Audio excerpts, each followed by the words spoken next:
Leclerc est-il le favori d'Elkann chez Ferrari pour le titre? Il avait déclaré qu'il fallait que Ferrari mûrisse, donc comme on avait vu. Je crois qu'avant 2026, Ferrari remportera à nouveau les titres de championnat constructeur et pilote, avec Leclerc en pole position.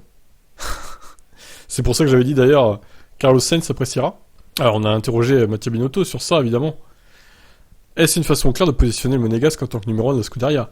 Non, ça veut pas dire ça, déclare Binotto.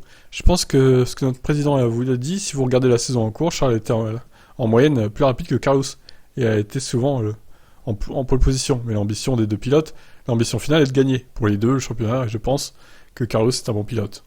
Binotto qui sort les rames pour défendre Carlos Sainz, évidemment. C'est rigolo. Il a prouvé l'année dernière au cours des saisons passées, et prouve encore cette saison qu'il est très bon. Il marque beaucoup de points le dimanche, et il est aussi très rapide, donc je pense qu'il est juste, en tant qu'équipe, de leur donner des chances égales. Certainement au début de la saison, tout au long de la saison. Si la nécessité se fait sentir, nous pourrons désigner un numéro 1. Celui qui a le plus d'opportunités de gagner le titre. Elkann a clairement pointé du doigt les erreurs trop nombreuses de Ferrari, tout comme les pilotes le font après les courses où ça se passe mal pour eux. Ce qui arrivait bien trop souvent cette saison. Comment Binotto gère-t-il la frustration? Comment peuvent-ils avoir confiance que ces erreurs ne se reproduiront pas et que Ferrari va progresser? Dans la mesure où les pilotes font partie du projet, comme ce ne sont pas des personnes externes, ils sont impliqués dans tout notre processus d'amélioration. Ils sont impliqués dans nos discussions.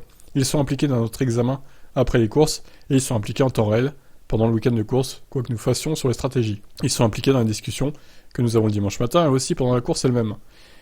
Ils en font partie, ils sont même des protagonistes, donc il ne s'agit pas de leur donner des assurances. Il s'agit de les maintenir impliqués, de s'assurer que l'équipe est capable de s'améliorer, de leur apporter tout le soutien pour le faire et de garder confiance dans ce que nous faisons, parce qu'encore une fois, si je regarde où nous étions en 2021 et où nous sommes aujourd'hui, l'équipe a fait beaucoup de progrès. Il n'y a aucune raison qu'elle ne puisse pas encore faire plus de progrès à l'avenir. Ouais, ça rame un petit peu, hein, les explications de Binotto quand même. Il faut dire que Elkann, c'est un peu douteux ce qu'il a dit quand même. Il a un peu mis les Sainz de côté, bon, j'aurais été Sainz, j'aurais pas trop apprécié je pense.